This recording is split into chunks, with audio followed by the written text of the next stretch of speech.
அனைத்து சகோதர சகோதரிகளுக்கும் இந்த சகோதரியினுடைய இனிய காலை வணக்கங்க. குழந்தைங்கள்லாம் சாப்பிட்டு கிளம்பிட்டாங்க ஸ்கூலுக்கு. இன்னைக்கு எங்கள் வீட்டு சமையல் வந்து என்னன்னு பார்க்கலாங்களா?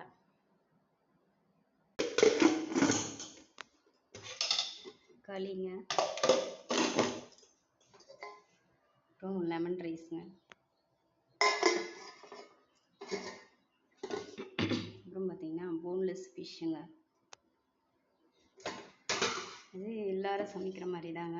இது தக்காளி, வெங்காயம், பூண்டு, உப்பு, மஞ்சள் தூள், மிளகுத்தூள் எல்லாம் போட்டு அரைச்சி விழுத வச்சுக்கிறோம்.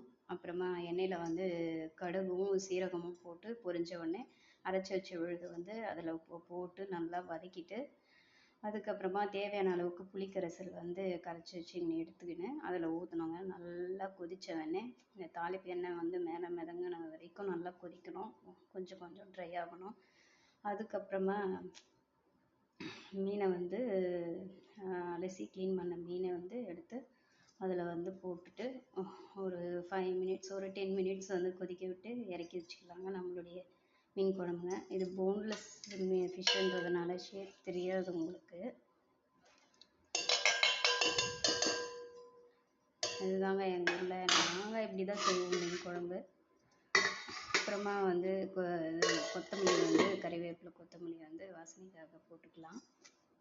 இதுதான் எங்களுடைய இன்னையோட சமையலுங்க.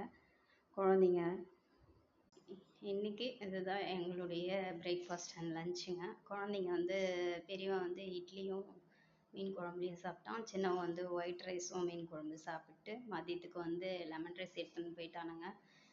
7:40க்கு போயிடணுங்க. ஓகேங்க, அவ்வளோதாங்க.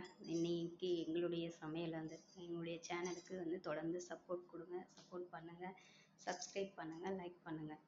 இந்த சகோதரிக்கு சப்போர்ட் பண்ணிகிட்டே இருங்க. ஓகேங்க, பாய்ங்க.